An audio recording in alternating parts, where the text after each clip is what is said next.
नमस्कार, मैं आपके साथ के राणा। साधना प्लस देख रहे हैं आप। स्वागत है आप सभी का बिहार झारखंड बुलेटिन में। खबरों का सिलसिला शुरू करने से पहले एक नजर डालेंगे अब तक की सुर्खियों पर।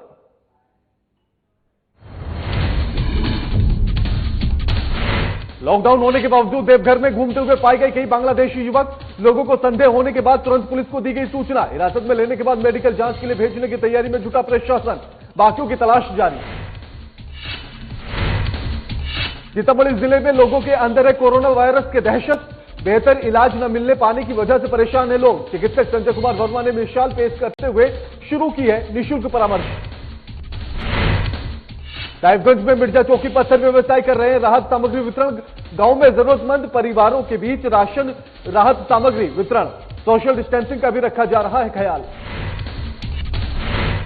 लॉकडाउन में डीएमओ ने की है बड़ी कार्रवाई। भारी संख्या में जमा अवैध कोयला भंडारण हुआ जब्त। करीब 550 टन कोयला किया गया बरामद।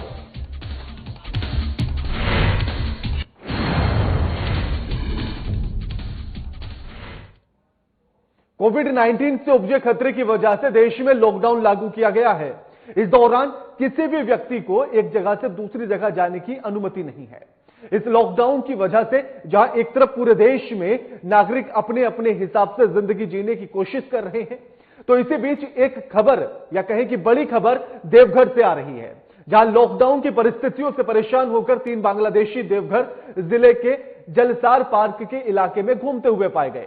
कोरोना संदिग्ध के शक में बीजेपी नगर अध्यक्ष सोनाधारी झा ने स्थानीय लोगों की मदद से इन्हें पकड़ा। स्थानीय लोगों की सूचना पर पुलिस और मेडिकल की टीम मौके पर पहुंची। इस बीच मौका देखकर 3 लोगों में से 2 लोग फरार हो गए हैं।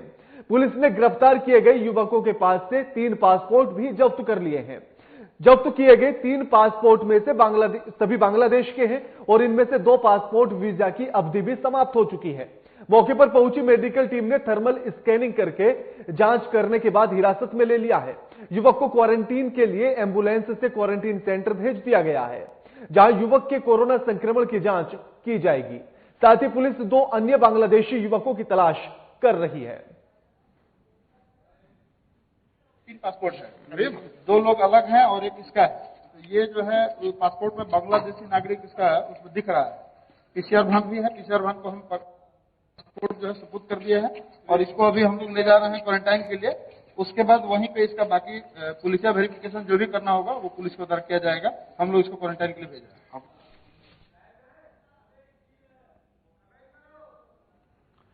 आपको बता दें कि जहां पूरा देश में हर इंसान घरों में कैद होने के लिए मजबूर है, अपने घरों में रह रहा है, सरकार और प्रशासन दोनों की बातों को मानते हुए, उनकी अपील को मानते हुए, जहां लोग अपने घरों में कैद हो गए हैं ताकि इस कोरोना की जंग में हिंदुस्तान को जिताया जा सके, कोरोना को हराया जा सके।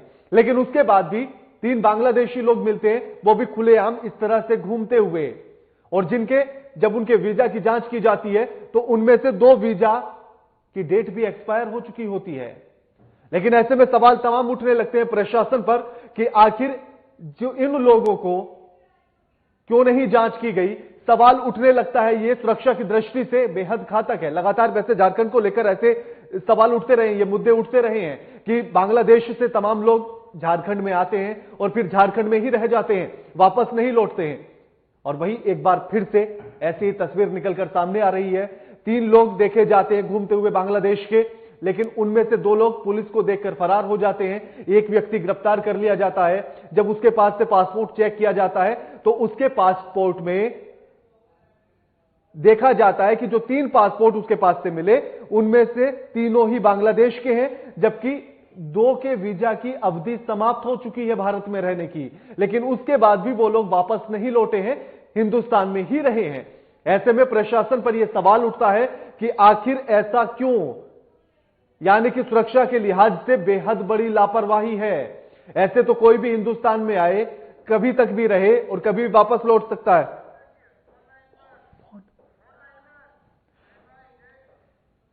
इस खबर पर हमारे साथ हमारे बिहार झारखंड के संपादक कुंदन कृतज्ञ जी फोन लाइन पर जुड़ गए हैं। कुंदन जी, झारखंड को लेकर लगातार यह मुद्दा उठता रहा है कि बांग्लादेश से तमाम लोग हिंदुस्तान में आते हैं और फिर हिंदुस्तान में ही रह जाते हैं, और जब ऐसे में पूरे हिंदुस्तान में लॉकडाउन है उसके बाद भी लोग इस तरह से खुले तौर पर घूमते हुए देखे जाते हैं। 3 वीजा पाए जाते हैं, तीनों बांग्लादेश के, 2 की अवधि खत्म हो चुकी होती है, उसके बाद भी भारत में रह रहे हैं। स्थानीय प्रशासन पर एक बड़ा सवाल उठता है कुंदन जी। बिल्कुल, देखिए कि जहां तक झारखंड के परिप्रेक्ष्य में अगर हम बात कर लें तो झारखंड में हमेशा से इस बात की चर्चा होती रही है कि बांग्लादेश से लोग आते हैं वीजा के आधार पर और आकर यहीं पर वो रह जाते हैं, वापस बांग्लादेश नहीं जाते। और जो प्रशासनिक सूत्रों से जो बातें निकलकर सामने आती रही हैं कि ऐसे बांग्लादेशियों की संख्या झारखंड में लगभग लाखों की है और इन तमाम बांग्लादेशी लोगों को तलाश करना प्रशासन के भी बस की बात नहीं है। और इसी के नजरिए से अगर आप देखें इस घटना को, तो देवघर में जब स्थानीय लोगों ने 3 अनजान चेहरों को देखा है तभी उन्हें पकड़कर पूछताछ की है और उनके पास से जो दस्तावेज बरामद हुए हैं वो अपने आप में काफी चौंकाने वाले हैं। 3 पासपोर्ट जब्त हुए हैं, 3 लोग थे वहां पर और उसमें से सबसे महत्वपूर्ण बात यह है कि 2 पासपोर्ट पर जो वीजा लगा था भारत आने का, उस वीजा की अवधि कब की समाप्त हो चुकी है और इस वीजा की अवधि समाप्त हो जाने के बावजूद अगर वो भारत में पाए गए हैं तो यह एक कहना कि आंतरिक सुरक्षा को भी एक बहुत बड़ा खतरा है। ठीक है जी बिल्कुल, क्योंकि अगर इस तरह से है तो फिर तो कोई भी भारत में आए, कभी भी आए, कभी तक भी रहे और कभी भी कुछ भी करके जा सकता है। कुंदन जी बिल्कुल कह सकते हैं कि जो परिस्थितियां बता रही हैं और जिस तरीके से 3 लोगों को स्थानीय लोगों ने पकड़ा है तो इन परिस्थितियों में आप स्पष्ट रूप से कह सकते हैं कि यह तो खुफिया विभाग और विशेष शाखा, इन तमाम जो पुलिसिया विभाग हैं, इनकी एक तरीके से कह लें कि बहुत बड़ी लापरवाही है। क्योंकि कहीं भी वीजा नियमों के तहत अगर कोई भी विदेशी नागरिक भारत में आता है तो उसको अपने स्थानीय पता के बारे में सूचना स्थानीय प्रशासन को और पुलिस विभाग को देनी होती है। और इन परिस्थितियों में कह लें कि अगर देवघर में ऐसे लोग घूमते पाए गए हैं तो सबसे अहम बात यह है कि जिस तरीके से कोरोना वायरस के संक्रमण को लेकर तबलीगी जमात का एक बहुत बड़ा खतरा आया है और अगर इन 3 लोगों में से किसी का भी संपर्क तबलीगी जमात के लोगों से रहा हो तो एक स्वास्थ्य के नजरिए से भी देख लें तो आसपास के लोगों के लिए बहुत बड़े खतरे की बात है।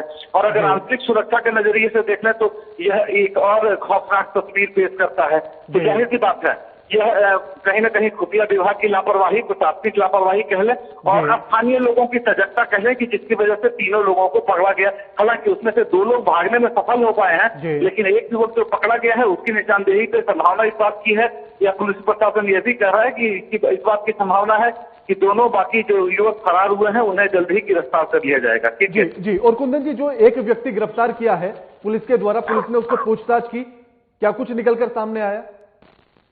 देखिए अभी तो तत्काल में पुलिस ने उसे गिरफ्तार कर उसका मेडिकल जांच करा के उसे क्वारंटाइन सेंटर भेज दिया है। अब क्वारंटाइन सेंटर में किस तरीके से पुलिस उससे पूछताछ करती है, सबसे पहले तो यह पता लगाना होगा कि वो इतने दिनों से वीजा अवधि समाप्त हो जाने के बावजूद अगर भारत में रह रहे थे तो किन किन स्थानों पे उन्होंने अपने रिहाइश रखी थी।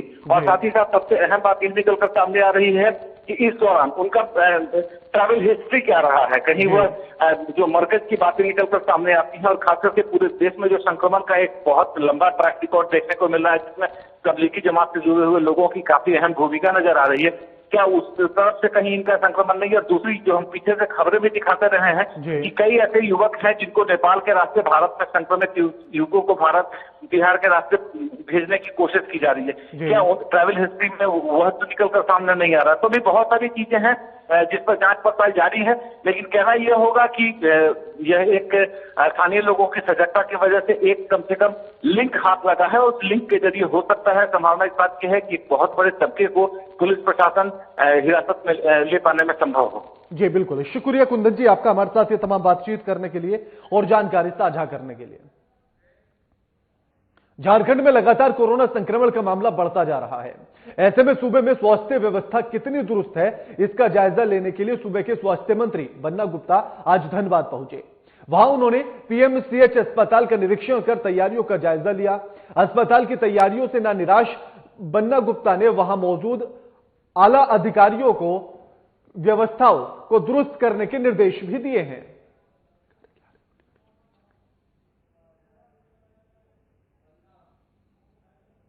देखिए, हम मूलतः आए थे, यहाँ एक मामला आया था कि एक बहन को कल प्रसव काल के दरमियान जो है उसकी मौत हुई है। कुछ मामले आए थे कि नेग्लिजेंसी का मामला है। सुबह 6:10 में उसको देखा गया है और 3-4 घंटे के अंतराल में उसकी मौत होती है और उसके परिजन का ये कहना है कि हमको गायनिक में भर्ती किया जाए और उसको भर्ती नहीं किया जाता है। जो भी प्रसंग रहे हों, तो मुझे लगता है कि ये मामला काफ़ी सीरियस है। दूसरा एक मामला ये भी आया था कि एक बच्ची जो है किसी दुकान में सामान उमान लेने जा रही थी और वो बच्ची के परिजन का कहना है कि पुलिस के लोगों ने मारा है और उससे वो सदमे में आ गई है और सदमे में आके उसने आत्महत्या करने का पहले प्रयास किया था, बाद में आत्महत्या कर ली।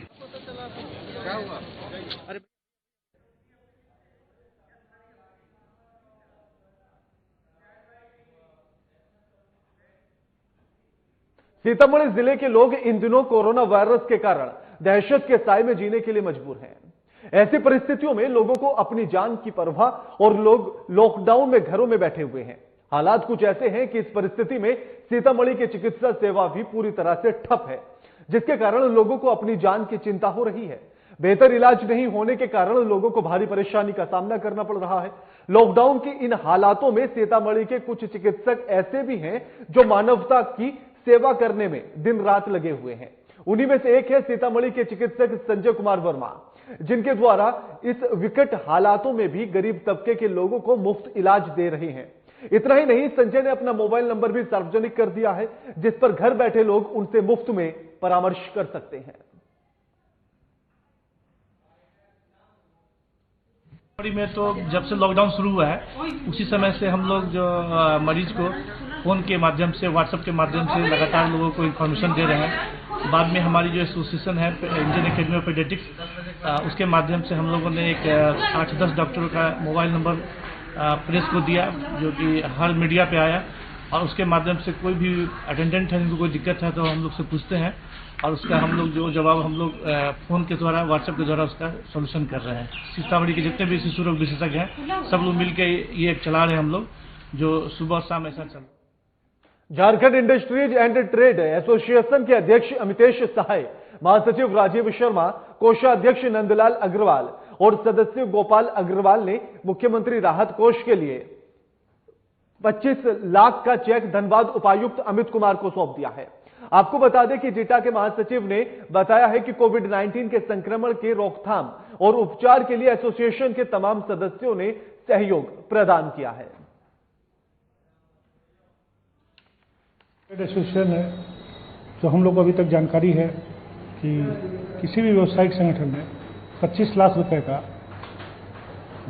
मुख्यमंत्री राहत कोष में अभी तक नहीं दिया है और यह जीटा के तमाम सदस्यों का सहयोग है। हमारी पूरी टीम को उसका आभार है कि हम लोग सब एक मिशन पे बढ़े और मुख्यमंत्री राहत कोष में 25 लाख रुपए का हम लोगों ने आज चेक उपायुक्त महोदय के माध्यम से माननीय मुख्यमंत्री को। एक छोटे से ब्रेक के लिए रुकेंगे, जल्द हाजिर होते हैं।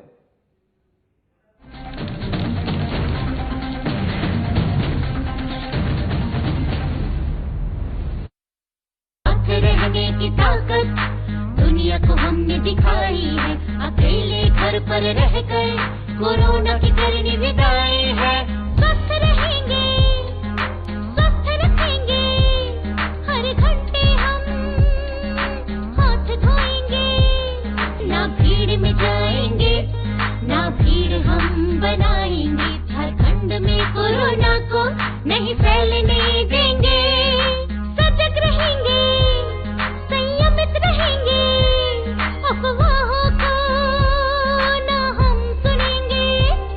सरकार प्रशासन की हर बातों पर करेंगे अमल। कोरोना को हराकर लौटाएंगे हम चहल पहल। हर घंटे में 20 सेकंड तक साबुन से हाथ धोएं। जिनमें दिखे लक्षण उनसे 2 मीटर की दूरी बनाएं। लक्षण दिखने पर डॉक्टर से जांच करवाएं। नाक का मुंह पर हाथ न लगाएं। हर क्षेत्र से कोरोना को भगाएं। सजग रहें, स्वस्थ रहें। हेमंत सरकार, हर पल आपके साथ। सूचना और जनसंपर्क विभाग, झारखंड सरकार द्वारा जनहित में जारी।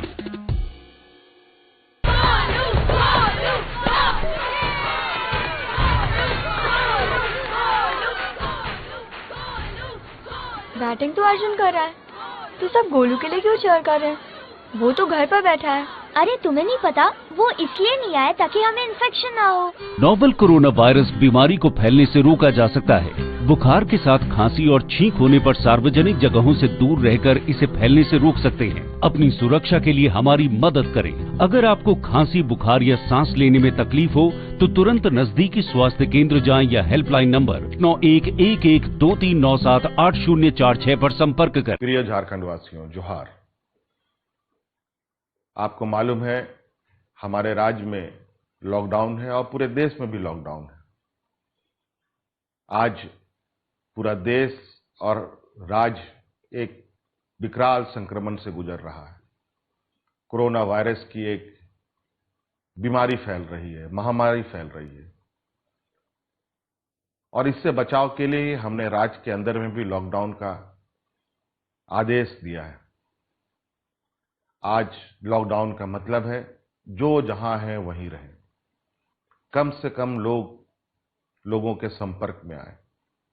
बाकी जितनी भी जरूरत की चीजें हैं, जो घरेलू उपयोग की सामानें हैं, वस्तुएं हैं, वो आप तक कैसे पहुंचे, ये इनकी सुनिश्चित सरकार कर रही है और वो आप तक पहुंचेगी। धन्यवाद।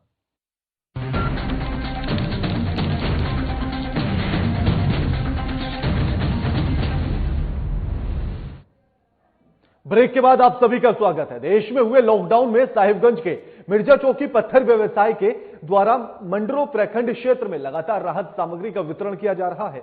इस दौरान मिर्जा चौकी पत्थर व्यवसाय राजीव जायसवाल के द्वारा मिर्जा चौकी बड़तल्ला पंचायत कई गांव में जरूरतमंद ग्रामीणों के परिवारों के बीच राशन राहत सामग्री का वितरण किया जा रहा है। इस बीच संक्रमण का खतरा न हो, इसके लिए सोशल डिस्टेंसिंग का भी ख्याल रखा जा रहा है।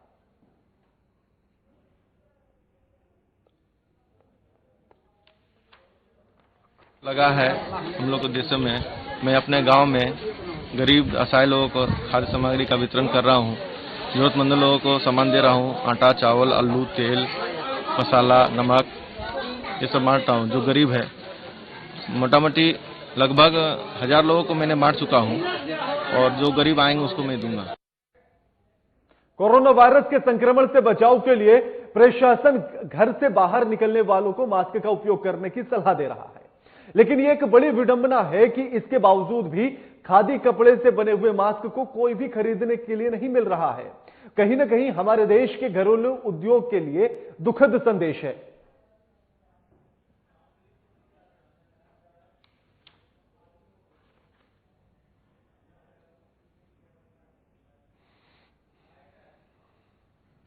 कि कोई आवे ऑर्डर दे या खरीदे, हमारा बना हुआ है। हालांकि अब हमने रोक दिया काम, चूंकि पूंजी फंस जाएगी। जबकि हमारा मांस सबसे बेहतरीन है। मेरा चैलेंज है, इस तरह का मांस अगर शहर में 5 को दिखा दे या बांट दे तो उसको हम बुझेंगे कि ठीक है। शुद्ध खादी का है, हाथ से बना हुआ और यहाँ अपना से रंगा हुआ, इसका न कलर जाएगा न कोई बात। और 2 तह का ये बना हुआ है जिसमें ये मांस कोरोना के लिए रामबाण है। कोविड-19 के संक्रमण से बचने के लेकर लॉकडाउन लगाया गया है, लेकिन 20 अप्रैल से राज्य सरकार के द्वारा दी गई रियायतों के बाद हजारीबाग में कई दुकानें खुल चुकी हैं और बाजार में लोगों की चहलकदमी भी देखने के लिए मिल रही है। हालांकि प्रशासन की निगरानी लगातार बनी हुई है, जिससे सोशल डिस्टेंसिंग का पालन हो सके और जो भी सरकारी आदेशों का उल्लंघन कर रहा है, प्रशासन के द्वारा उस पर कार्रवाई भी की जा रही है।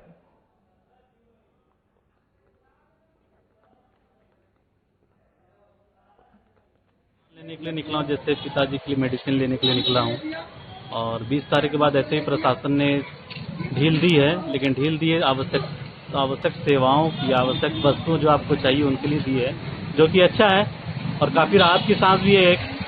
और दूसरी राहत की सांस ये भी है कि हजारीबाग में जो 2 कोरोना पॉजिटिव पेशेंट आए तो वो दोनों भी ठीक हो गए हैं, वो भी एक बहुत बड़ी राहत की सांस है।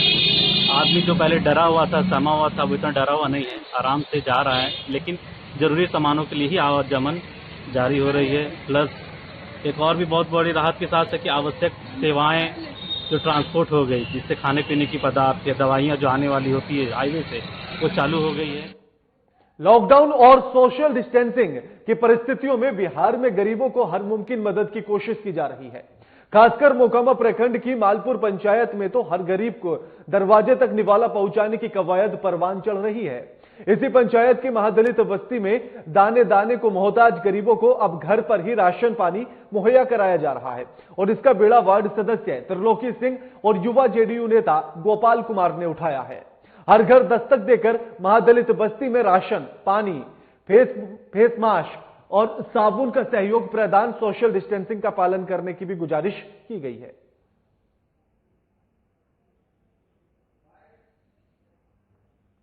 और हमारी टीम इस कोरोना महामारी को लेकर के हर एक दिन जितना हमसे बन रहा है, आदरणीय हमारे चाचा वार्ड नंबर 5 के त्रिलोकी सिंह के नेतृत्व में और हमारे युवा जो भी हमारे साथ हैं, उनके साथ हर एक दिन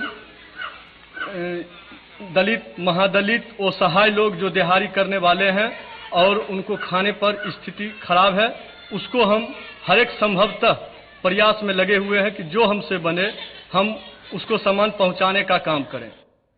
जहां पूरे देश में कोरोना वायरस को लेकर लॉकडाउन का पालन करते हुए लोग अपने घरों में रहने के लिए मजबूर हैं, तो वहीं अरेराज सोमेश्वर महादेव मंदिर में महंत रविशंकर गिरी जी के द्वारा इस आपदा की घड़ी में सैकड़ों गरीबों और असहायों के बीच राशन सामग्री का वितरण किया गया है और आगे जब तक लॉकडाउन रहेगा तब तक गरीबों और असहायों को चिन्हित कर राशन का वितरण मंदिर की तरफ से जारी रहेगा। जब तक लॉकडाउन की स्थिति बनी रहेगी, मंदिर परिसर में जो भी जरूरतमंद लोग हैं, असहाय गरीब हैं, उन सब के सहयोग के लिए चिन्हित करके पूरे नगर पंचायत क्षेत्र से डेली सुबह शाम जो भी लोग उपस्थित हो रहे हैं, उन सभी लोगों को मंदिर की ओर से सहायता के रूप में सारी सामग्री, खाद्य पदार्थ सहित, सैनिटाइजर सहित उनको उपलब्ध कराया जा रहा है। आगे भी जितना संख्या में लोगों को जरूरत होगी, सभी लोगों को खाद्य सामग्री उपलब्ध। लातेहार डीएम आनंद कुमार ने बड़ी कार्रवाई करते हुए भारी संख्या में जमा किए गए अवैध कोयला भंडारण को जब्त कर लिया है। आपको बता दें कि जिले के बालूमाथ थाना क्षेत्र अंतर्गत चमातू कोल माइंस के समीप ओझा ग्राम में अवैध रूप से भंडारण किए गए लगभग 550 टन कोयला डीएमओ ने बरामद किया है। हालांकि डीएमओ को इस बड़ी कार्रवाई के लिए ग्रामीणों से नोकझोंक भी करनी पड़ी। उधर इस बड़ी कार्रवाई के बाद अवैध कोयला कारोबारियों में हड़कंप मचा हुआ है।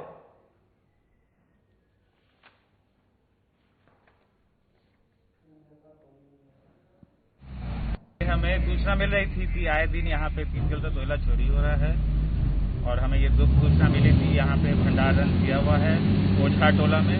कुछ नाम भी आया है, नाम एफआईआर में उनका नाम आ जाएगा। तो सर इनका क्या मकसद था कोयला यहाँ डंप करके? अभी वो क्या नहीं हो पाया है, पर ये चोरी तो है, चोरी का स्पष्ट मामला है। पीसीएल के पदाधिकारियों द्वारा इस पे एफआईआर भी दर्ज होगा क्योंकि उनसे डंप से कोयला चोरी। कोरोना वायरस के साथ साथ अब मौसम भी अपना कहर बरसाने के लिए नजर आ रहा है। ऐसे ही एक घटना देखने के लिए मिली है लातेहार जिले के चंदवा गांव थाना क्षेत्र में, जहां वज्रपात की चपेट में 2 नाबालिग आ गए हैं और आनन फानन में दोनों नाबालिगों को नजदीकी स्वास्थ्य केंद्र में ले जाया गया, जहां चिकित्सकों ने एक नाबालिग को मृत घोषित कर दिया है और एक की स्थिति गंभीर बताई जा रही है।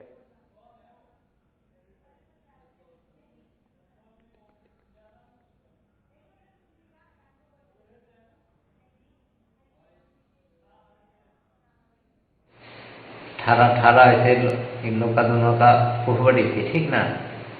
एक ठोक तो रेफर किया गया है लातेहार, तो इसको वहीं हो गया। तो आदमी जानते हैं कि देहात में गोबर डाल दीजिए,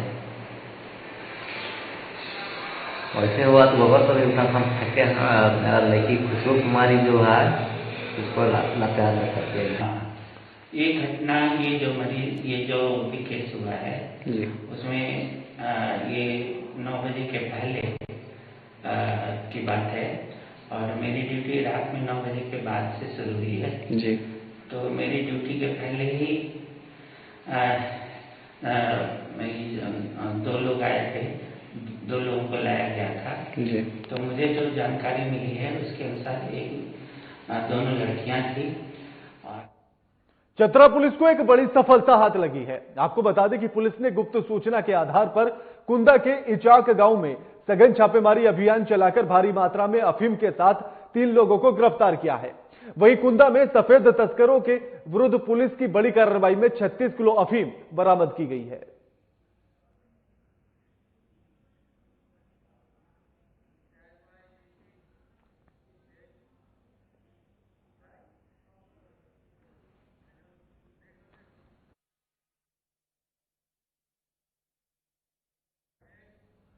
भोजपुर जिले के बड़हरा थाना क्षेत्र में मिलने वाले एक कोरोना पॉजिटिव संक्रमित 22 वर्षीय युवक के गांव रामपुर सहित पीएचसी पर जिला प्रशासन ने सैनिटाइज करवाया है। आपको बताते चले कि बिहार के बाहर से आए एक व्यक्ति को कोरोना पॉजिटिव हो जाने के बाद जिला प्रशासन पूरी तरह से अलर्ट है। इस क्षेत्र के 3 किलोमीटर की एरिया को पूरी तरह से सील कर दिया गया है। जहां से कोरोना पॉजिटिव के गांव का संपर्क रहा है, जिला प्रशासन ने संक्रमित के गांव के बाहर एक मजिस्ट्रेट सहित भारी संख्या में पुलिस बल की तैनाती भी कर दी है, जिससे कोई भी बाहर न आ पाए और ना ही कोई बाहर से अंदर प्रवेश कर पाए। वहीं जिला प्रशासन ने स्वास्थ्य विभाग की टीम को भेजकर गांव के सभी लोगों की स्क्रीनिंग करवाई है और जो लोग संशंकित हैं उनका सैंपल जांच के लिए भेजा गया है। बड़हरा इलाके में किसी भी बाहरी व्यक्ति के आने जाने पर पूरी तरह से जिला प्रशासन ने प्रतिबंध लगा दिया है, जबकि संक्रमित के गांव से 3 किलोमीटर की परिधि में रोक लगा दी गई है।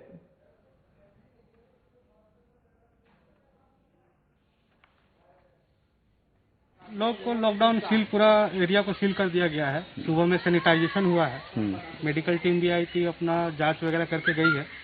बाकी आगे का जो सैंपल वगैरह लिए गया है, यहाँ पे क्या संख्या आती है आगे का, वो लोग मेडिकल टीम के अपडेट होने के बाद ही बताएंगे। बुलेटिन में फिलहाल इतना ही। लगातार खबरों के लिए देखते रहिए साधना प्लस। नमस्कार।